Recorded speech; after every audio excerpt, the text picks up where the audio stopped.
హైదరాబాద్ లో చిరుతపులుల సంచారం కలకలం రేపుతోంది.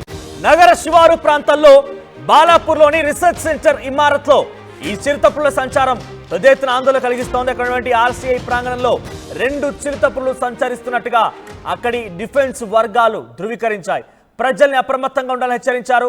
మీరు చూస్తున్నారు ఈ రీసెర్చ్ సెంటర్ ఇమారత్ లోని చిరుతపులుల సంచారం ఉన్నట్టుగా డిఫెన్స్ వర్గాలు కూడా ధృవీకరించాయి. బాలాపూర్లోని రీసెర్చ్ సెంటర్ ఇమారత్ లో ఈ యొక్క చిరుతపులు సంచరిస్తున్నట్టుగా మీరు లెటర్లో చూడండి. 11/7/2025 అంటే నిన్న సాయంత్రం ఈ లేఖను విడుదల చేశారు. Important notice to all the parents.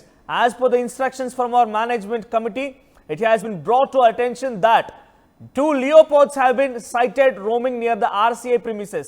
In the view of this, all parents are requested to take utmost care of your children and not allow them to go outside alone under any circumstances until further notice. Your cooperation is highly appreciated for the safety of all. So parents ki మీ పిల్లల్ని బయటికి రాకుండా చూసుకోండి, ఒంటరిగా లేకుండా చూసుకోండి. ఎటువంటి circumstances లో కూడా ఒంటరిగా లేకుండా మీరు ఇబ్బందులు పడకుండా తీసుకోవాల్సిన జాగ్రత్తలు కూడా కొన్ని ఉన్నాయంటూ కూడా దానిలో గుర్తు చేస్తూ